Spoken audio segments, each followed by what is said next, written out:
to Gospel Diaries. Listen, I'm so excited. I'm yet in the city of Chicago. Oh my God, here we go. I get emotional. Okay, hold on, give me a breather. Wow, you so sweet. I love you. I love you. All right, so I'm in Chicago with the Queen here. Okay, Don't tell listen, Sister Pastor Angela Spivey. Praise the Lord. Can I God shake your bless. hand or Oh, something? sure. I want to hug. Yes. God bless you, Oh baby. God, you have really been a beacon of inspiration in the city of Chicago. Not only in the Really? city of Chicago, but the reason why I say Chicago is because you have reached the community. Work is heartfelt right here in Oh, Chicago, praise God. and it's been that Praise way for a long God. time. And I'm honored to have you here. But before we get into our dialogue, I want you to take the time to subscribe to this channel and share, because this is content from my heart to yours. Okay. All right. So the name of the program is Gospel Diaries. Gospel Diaries. And you know, in our diaries, we share our most innermost Right. secrets Exactly. and our heart's desires. Exactly. Right. Yes. So I figured that, you know, God has been so good to us in the church. Yes, He right? has. Yes, He has. That Yes, we he has. have so much in our gospel diaries that can be a beacon of inspiration to Right. the world. Right. So you're somewhat of, you know, no, not somewhat. You are a poet, okay? Oh, God. Because anyone that can stand flat foot and sing, well, you don't sing flat foot because you're all over the place, you're very animated, and can do Dorothy Love, Coach. Oh my God. You gifted. So let's talk about that. Who influenced you the most? Oh, wow. Well, I mean, I have several. Okay. Starting with my mom. Oh. Starting with my mom. My mom was the singer, the choir directress, the organist, and she was a bad director. What? Ooh, director. She was, oh my God. And we, as children, we would sit and watch her like, Mom. She was a co-directress. So I believe the Lord allowed me to adopt some of that. And she was a singer. She was a squaller.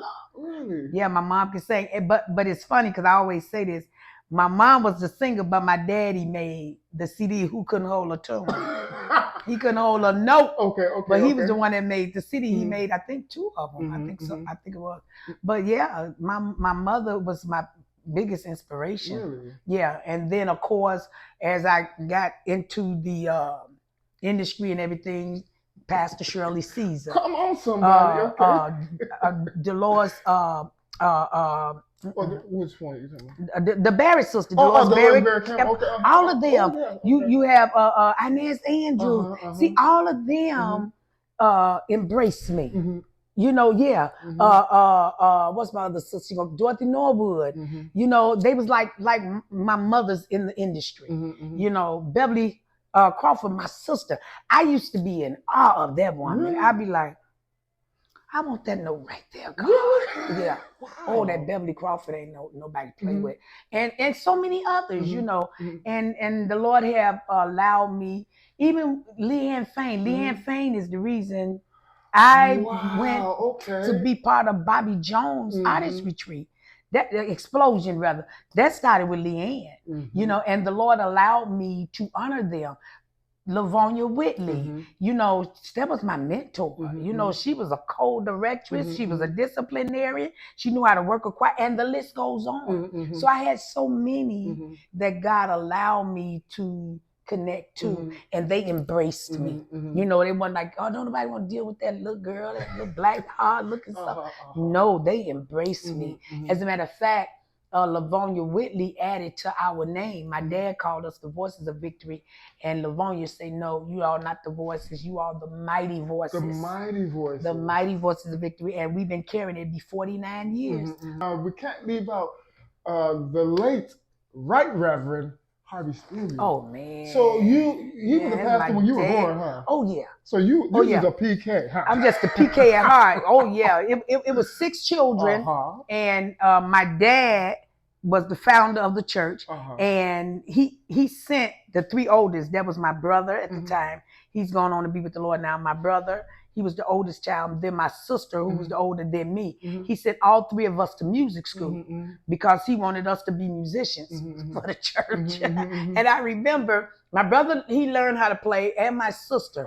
But I was the one They said, Daddy, I don't want to play, because I would catch on real fast in school. But then by the time I went back to school, I would forget everything I learned. But when my sister got it, she kept it. But I wanted to sing. Daddy, I want to sing. I want to sing. So he went on and let me not do that, because he knew I wanted to sing. And then when I was in high school, I started my own choir. I asked them, it was storming. It was storming. I'll never forget it. It was storming so bad outside. And my dad was just, he had the front door open, but we had the screen door, the security door right there. And he was just looking out that door, you know. And I went up to him and I said, Daddy, can I have a choir? Because at first he said no. But when it was something in the storm, I really believe that to this day. And I said, can I have my own choir? Because at that time, we were singing combined with the older people. And so it was no youth choir. It wasn't no youth choir because our young adult choir, they had fallen off. And so they just put everybody to one choir, which was the combined choir. And I didn't like that. I didn't like, what kind of songs did the combined choir sing? Oh, you know what they were saying. Well, there was one of them my mom used to sing, but he used to rock. I said I wasn't going to tell nobody, but I, you know, and I kind of revised it a little bit. But during that storm, Watch yourself now. Watch yourself now. He said, okay. And I said, okay. So what I did, my little friends on the block, there was a fire hydrant on the corner of Polk. We lived on Polk, the 4900 block of Polk Street and Laverne. And there was a fire hydrant across the street on the corner. And I was get my friends, about 3 or 4 of us, and they would surround me. I sat on the fire hydrant and I would sing keys to them and teach them a song. And we was going to, I had transferred from Roosevelt High School to Lucy Flowers because I wanted to be with my sister. By the time I got there in my sophomore year, my sister was already playing for the choir, but they wanted me to be over the choir because they knew I had a choir here at the church. So what happened, I started a choir there, the community choir. Then I let them sing here at our musical. Then they would end up joining the church. So now my choir is growing, you see? And that's where the Voices of Victory came in, and we was the youth choir. And now the rest is history. Now let me ask you this. Now this is Gospel Diaries now. Okay. Now, did you find any frustration as it relates to your dad when you're bringing in a choir or bringing in people? And because, you know, Baptist tradition is a bit, you know, it wasn't as advanced or progressive as it is today. Well, you had some like Greater Harvest, and, you know, that was against the grain. But my dad come out of Greater Harvest. Okay, so tell us about that. Well, I had a lot of frustrations. Really? Yeah, because, you know, it was a whole lot of us. I used to have over 100 choir members at one time. And maybe 25% of them was the ones holding it down, singing, but they was faithful. Right. You know, so of course you have more. We was young and you know, we was talking about heaven, but we wasn't trying to go. You know, we was out here but the church is what kept us connected. You know, and sooner later we was gonna get it, and my dad knew that, and that's why he allowed us to have the choir. He allowed us to go out on outings. He allowed us. I mean, my choir. I mean, hey, I thank and praise God for. Like I said, come first Sunday, it'll be 49 years. 49 years. So there was sometimes like it looked like everybody that joined the church. Then where would you like to work in the church? The choir. Then when they come to the choir, they can't sing, they can't hear. Now that's what work on me. And I used to tell my dad, why you let these people join the choir? Why you let them join the choir? They can't even hear, they can't sing. He said, oh, that's all right then. And I told him one time I thought I was bad, I thought I was rough. If they asked to preach, you wouldn't let them preach. Watch yourself now. And he'll say, go on in. Okay. I knew what that means. You need to sit down and shut up because you're going a little bit too far. Okay. But I had frustrations many times, and I'm going to tell you this. I'm going to share with the masses. I'll never forget after a rehearsal, boy, I had it out with some of the choir members or whatever. And I was crying, ooh, they just won't do right. And my daddy sat there because he used to, when I cried to him, that's going to be all right, Angie, it's going to be all right. And I'm just going, ooh. And then he said, shut up. And I figured he wasn't talking to me. Oh, they just want to do right. He said, I said, shut up. And he looked at me, he said, either grow up or shut up. Leave it alone. I like that. That's when I grew up. I like that. That's when I grew up. It took that tough love to get me together because I couldn't leave being a crybaby. I had to grow up, man. And I've been grown ever since. Oh, yeah. Grown up anyway. Oh, yeah. And if I can piggyback, there's a saying, you know, when the student's ready, the teacher will show up. You know what I mean? I love it. You know, and sometimes we sit up here and wonder, like, why things are happening for us. And perhaps we're just not ready. Just not ready. And then when you're not ready, what you're supposed to do, you're not supposed to just sit and not do anything. You're supposed to get ready. You're supposed to get ready. You said something like that today. Yeah. Ain't nothing just gonna come to you. No, it's not. It's not. And then if you get to a platform, if you're not ready, what are you gonna present to the people? That's it.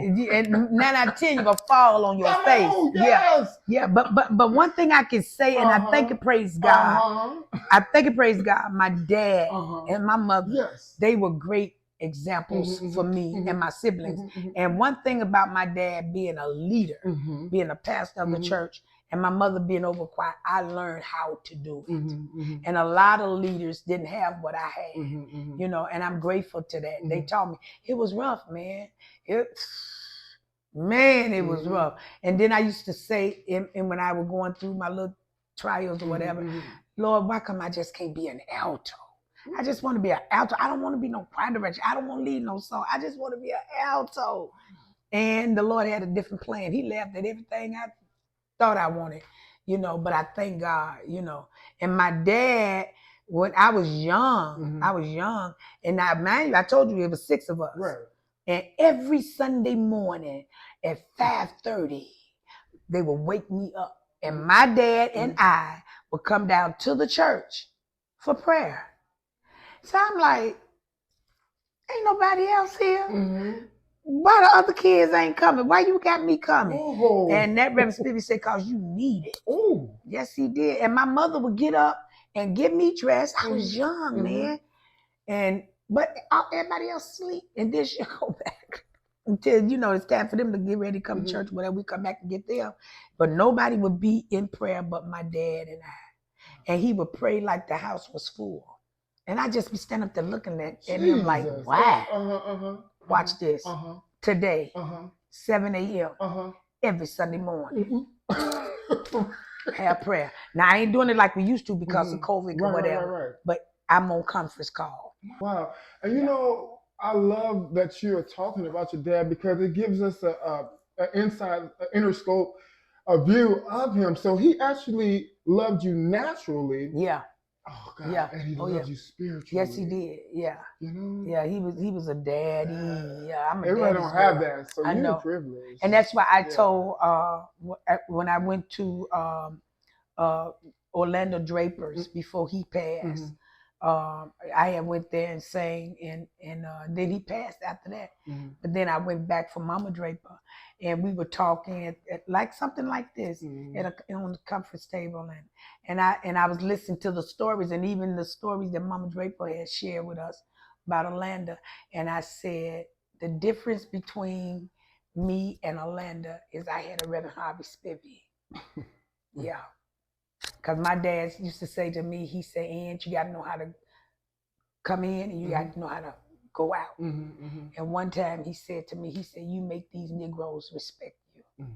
He said, don't let them call you evangelist. Don't let them call you pastor. Don't let them call you prophetess. He said, tell them to call you your name. He said, if they call you that, he said, correct them. My dad told me that. And I said, well, that's what I'm going to do anyway, because I don't want to be no preacher. I don't want to be that. He said, good, because he didn't want me to get ahead of myself.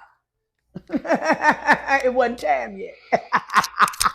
Listen, we are having, I'm enjoying myself, okay? Bless you. But listen, we got so much more work to do, but we're going to condense it, you know. Okay. But first of all, I want you all to know you can't condense greatness, you know, but we can attempt to do what we can. Okay. But we got some work to do because we got to talk about you are resurfacing, you know, with Dexter Walker, with My Soul is a Witness. Yeah, I mean, right? you are wearing that song. Wow. Oh my God. Listen, I've seen bloggers, like that non-Christian bloggers play that song. Really? And I'm so like, wow, that's Pastor Angela Spivey. So I'm Oh, so wow. proud. But look, we're going to take a quick little intermission, musical intermission.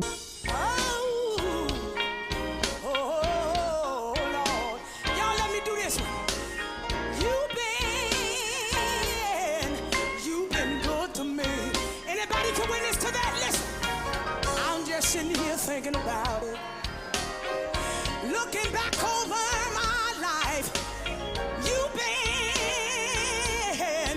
You've been good to me. Y'all don't matter if I do this my way, do you? Listen, when I was down and out, I didn't have one dime. You made a way for me, right on time. Lord, you brought me.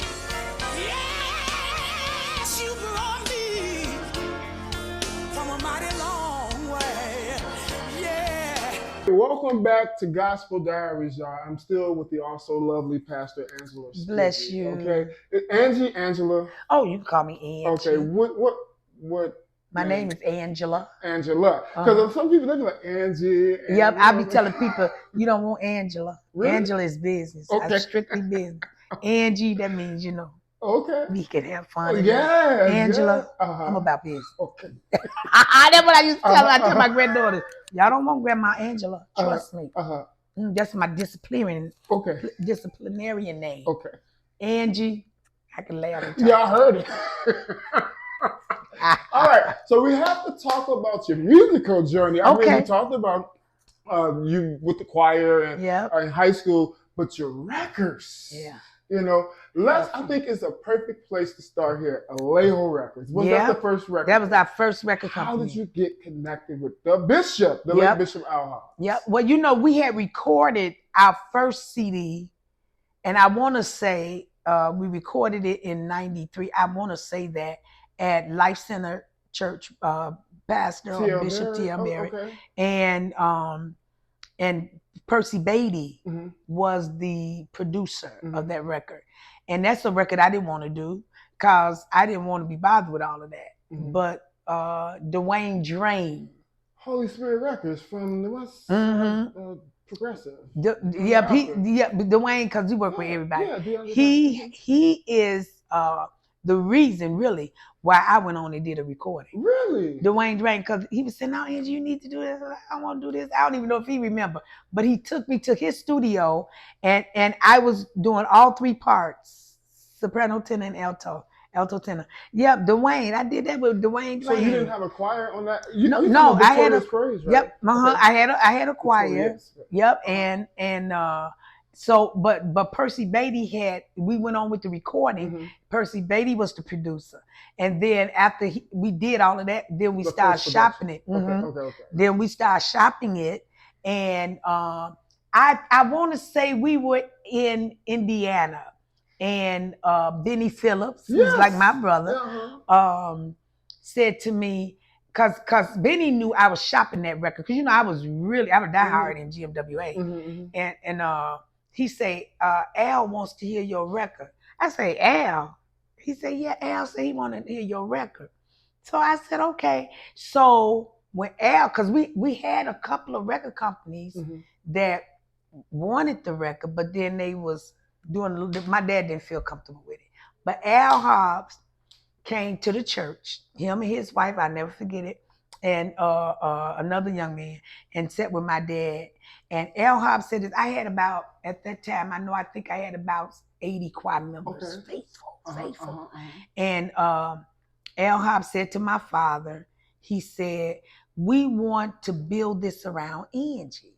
And I'm standing there looking like, because I really didn't want to do this. And my dad said to Al, say, why Angie? He said, Angie, we're going to make her the marquee. He said, because church choirs come and go. And it seemed like ever since he said that, my choir been coming and going. But Angie still was But what standing. did your dad think about that? Did he say that to your dad? No, he said it to my dad, and my dad just said, "Oh, okay." Because that's quite the remark. Or but he said it. Oh wow! And he said, but we want Angie to be the marquee. Wow.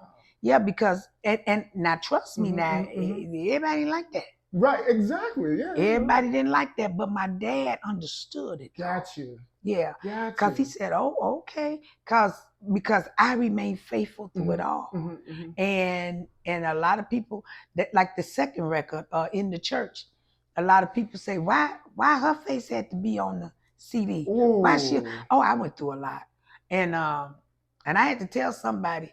I said, because I'm the marquee. Okay. That's what my face. Okay. If you don't like it, get off. Mhm. I mean, No, I'm growing. yes. I'm growing up a little bit more now, but I had to go through all of that because of the small stuff. But I understood because some of the same ones that made the remarks are not here today, and not that they're going on to be with the Lord. It's just that's because they left. And probably some of them probably lost their voice or whatever. You never know what happened. Yeah, you know. But he said we're gonna make Angie the marquee, so that's when we came. He came and he put Sanchez on Victoria Praise. Sanchez hard. So Sanchez, when Al got the record, Sanchez fixed up some things, you know, and he told me, he said, Percy did a good job. We just fixing up some things. And then the second record, I was in Miami because Al was waiting to do a contract with me in the choir, and we was going through this attorney who was going through everything. Right? And by that time, since our attorney doing what they doing, she was doing the lady attorney. He signed the Ingram singers. So actually, they end up being the first artist on Alejo, but really it was us. We were just in holding because of the attorney stuff, dealing with the contract. Right. So anyway, after that, I went to the recording, and the Ingrams. Okay. And after that, Al said to me, Angie, Sanchez and I need to talk to you. And I said, okay. And they told me, say, we want it. It's time for you another record, but we're going to have to change your musicians. I said, what? And he said, yeah. He said, you have church musicians, but we need recording musicians. So I'm like, oh, Al. I said, no, I can't do them like that, Al. I can't. That's just. You told him that? Yeah. Okay. And he said, well, just think about it.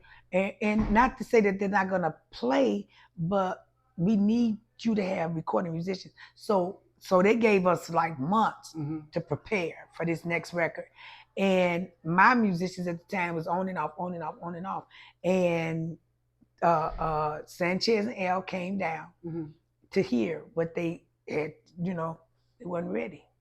They was not ready. So they were all in my dad's office. Well, not in his office, but the office next to my dad at the time. And they talked to them. Sanchez talked to them or whatever. And he said, do anybody have any questions? Nobody said nothing. So my dad said, do anybody have any questions? He said, now speak now. And they said, no, I'm all right now. And all hell broke loose. Really? So after the meeting, my dad heard Sanchez say to me, Angie, I want, and at that time my guitar player name and number, I want so-and-so number.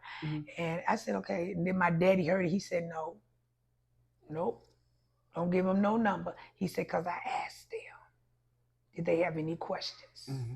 And I left it alone. That Sunday, that was on that Friday, I think, or Saturday was Sunday. I went to my mom and dad's house after service or something. I went over there, and he said, I want to show you something. And he gave me a note that the head musician had stuck in his door of his home. And it said something like this, it's been so many years ago, that he's quitting. If all the musicians can't play in the recording, I'm not gonna play. So I quit. I said, what? Oh my God. And it hit the industry. It hit the industry how my musicians did me. But you know what? I had a contract to fulfill. And what I used to do, I used to put, because we had the songs, I used to put the headphones on my head and take my choir in the dining room. And I would have rehearsal in the dining room. And I had them headphones, giving them keys and teaching them songs. And Chris Bishop Rando, you know Bishop? Lord, we pray. Yes, yes. He was the one that was sticking with me. And because he was playing for another church, he'll come through and help us or whatever. And we still had that recording. And what happened was they brought in Derek Lee, all of the top musicians, right? They did a week's work, working looked like from 9 to 5, straight every day. Wow. They was coming at 9 to 5. All for you. Well, all for, yeah. And for you. Yeah. And my dad was in a maze because that's not what we was getting from our musicians. Right. They was on and on, one half coming or whatever. And when I tell you them boys locked that music in, you would have thought they'd been practicing forever. 1 week, 9 to 5, like a real job. Wow. Faithful to the call. And the rest is history. The first album was Victorious Praise. Yep. Then In the Church. Yep. Now the third, that wasn't Glory, Honor. Yeah. That, you on that it? was Glory, Honor, and Praise. Right? These Storms. Yep. The church we recorded at Liberty. That was what Benny attended. You talking about Turner? No. What's no. King Drive. King Drive. Okay, King Drive. Okay. We recorded that one. Glory, Honor, and Praise. That was at Bishop Trotter's church. That was Trotter's church? Yep, that was Trotter's. Oh, wow. Yep, because Derek Lee, didn't Derek Lee produce that record, if I'm not mistaken? I think he did, but I know one thing. Did you, in the credits, I think, because my mind goes back, did you all did the photo shoot at Captain Hard Times? Did you know? Yep, sure did. Man, you did your homework. Well, I've been knowing this forever. Yeah, man, you're doing it. Yep, that's how. And then, let me see, after Glory, Honor, and Praise, let's see, that's 3. We did what? But then, I think you did 3 albums with Alejo, and then after that, that's when... No, I did Determined, too. Right. That's when Prince Yelder and his choir bagged me up with a few of my choir members. Yeah, because that's when my choir was acting crazy, like they want to sing. So we pulled Prince Yelder, and I had about 10 of mine, and we did Determined. Yep, that was Determined, and we did that in Huntsville, Alabama. If I'm not mistaken, yep. And then I think that was it for Alejo. And then from Alejo, then we went back and Jesse Jordan. Jesse Jordan. I can see it. Wasn't that Eyes on the Prize or no? Yep, Eyes on the Prize. Okay. Yep, but it was a different label. Right. So when Jesse Jordan had got it, then I went because Jesse Jordan really was a blessing. If I'm saying his name right, please forgive me if I'm not. But he honored everything we wanted in the country, everything. And I don't know what happened, but it was no longer, his record company was no longer, because Pastor Timothy Wright and I was on the same label, and I think he was trying to get the erix-clark code, if I'm not mistaken. But something happened that didn't go through. So what I did, I started my own record company and had it revamped to Core. Okay. Yeah, and so we could get the record back out there and whatever. And that's why it looked purple, because at first it had a pink background as well. Yeah. But this is under me. If I'm not mistaken, what they say on there? Who Koch. They was the distributor.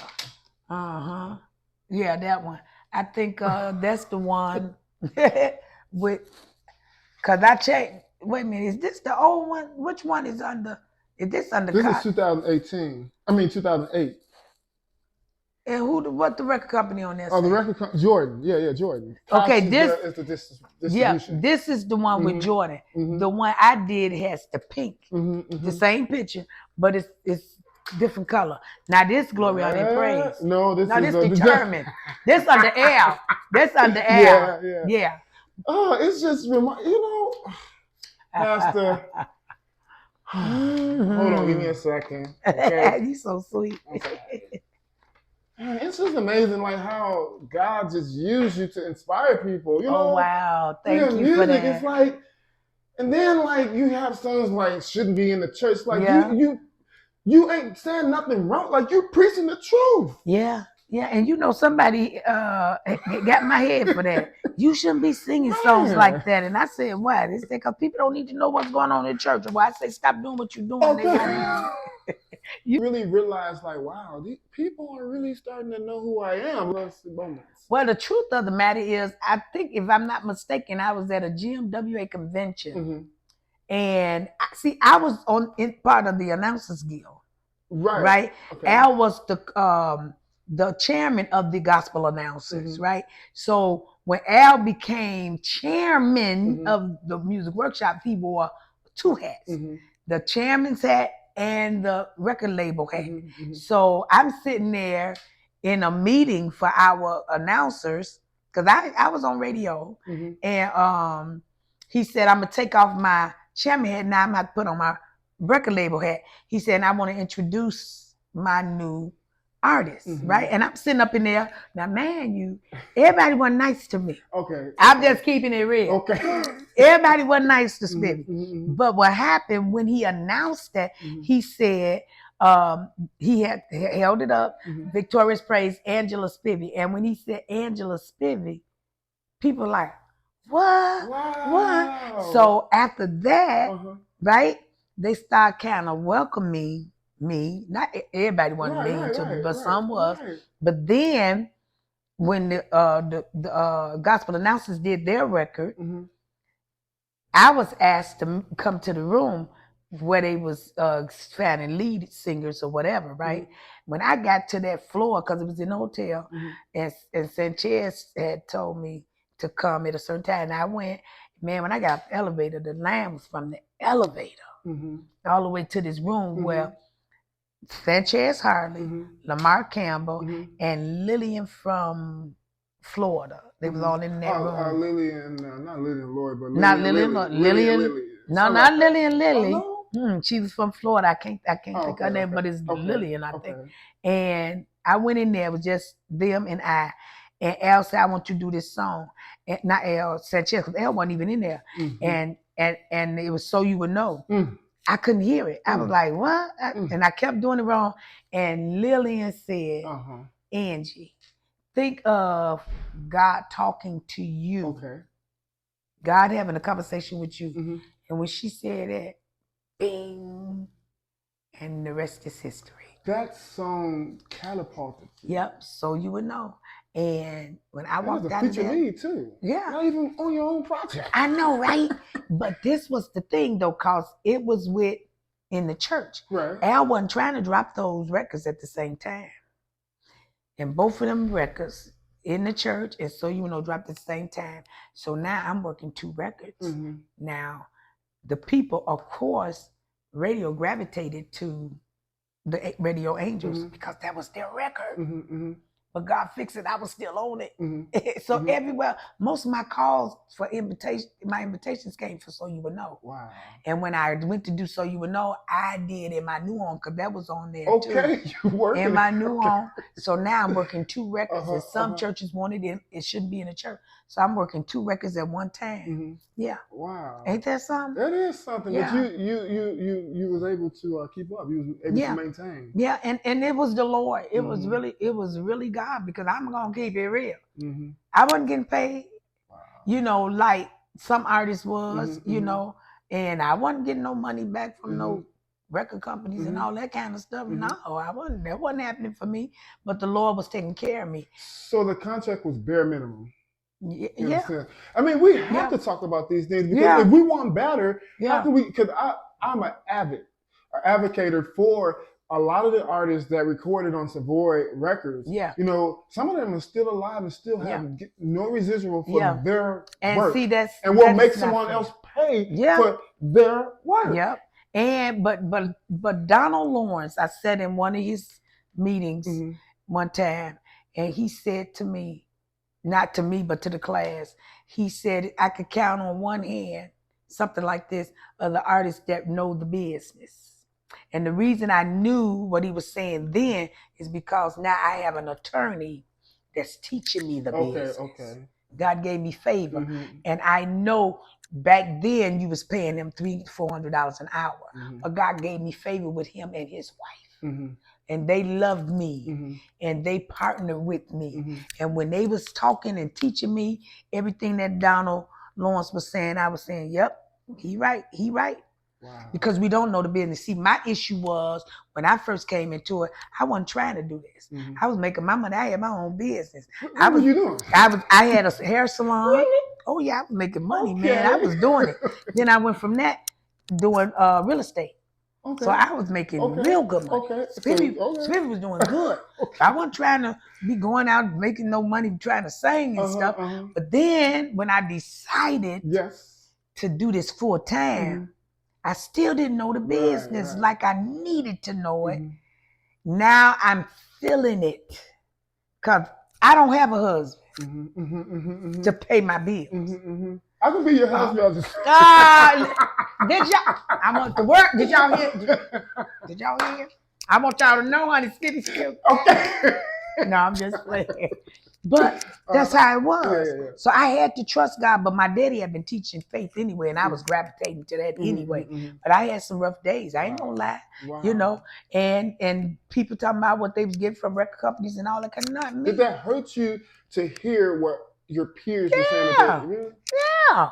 And I kept it 100. I didn't care who heard me. I didn't care who went back and told you. Y'all can go back and tell him if you want to. I'm going to tell the truth. But in the midst of it, God was blessing Spivey. And my brother, Benny, Benny, said to me when he said, because I had went on and bought me a Benz.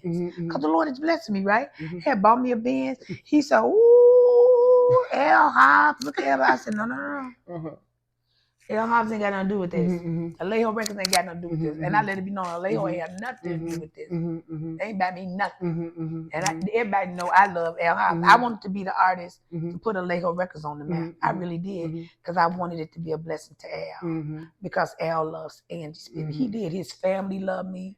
And I thank God for Al, you know. And when I talk about my career, I have to include L. Hobbs, L. the Bishop. I have to include. And it's okay to be descriptive too, because a business relationship, is totally different from a personal relationship. You can be the greatest personal friend, but as it relates to business, that's a total different ballgame. We got to keep it 100. Exactly. We got to keep it 100. Yeah, and I'm just And there was some things that even being on Al's label. You know, I love Al. It was some things that I didn't understand, some things I found out later. You know, after he passed, there was some things that I never got my just due. But I said, you know, God knows, and God is good to me. I don't live back there in the past, but I have to share some things because if I don't want people to think it was something that it wasn't. And not only that, it gives us a chance to understand that Pastor Angela Spivey is human. Yeah. A lot of times we look at people and we negate the fact that they're human. Yeah. They have emotion. Yeah. They go through. Come on, somebody. I'm sorry. You preaching. No, you preaching. No, for real, but you're right. Okay. You right. And then it's like we supposed to take it. You know, no. Yeah. But he's saying business be men, and a lot of it is our fault. And it looked like when I started waking up and calling that thing out, they couldn't handle it. Now, while we still here in this vein, I don't know, the Spirit is leading me here because it must be going to be inspirational to someone. Now, let's talk about hurt in your own home, like as far as your own community. Like, did you experience any hurt here in Chicago? Help us out. Man, did Help us out. Did I? I had my nephew, bless his heart, I thank God, Carlton. And he came to me one day and he said, Auntie, I had to get this lady straight. She was talking about you and blah, blah. And I said, I appreciate that, nephew. You looking out for me. I said, but you don't have to do that. He said, no, they won't be talking about my auntie. I said, no, it's okay. I said, because your auntie know who she is. And I said, and if they knew me, they wouldn't say those things about me. And I shared with him, I said, I'm probably the most talked about good and bad woman in this city. Probably, because I was out there. I was seen. I was on this stage. I was on that stage. I was in that church, this church.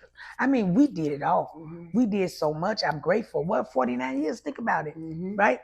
But it don't mean that it didn't hurt. Right. You know. So how do you fight back from the naysayers? Like, how do you sustain yourself? Well, I'm gonna tell you this. Are you listening? Yes, ma'am. It was. Remember the Excellence Awards? Yeah. The Excellence Awards used to be the bomb. Okay. Remember? Mm-hmm.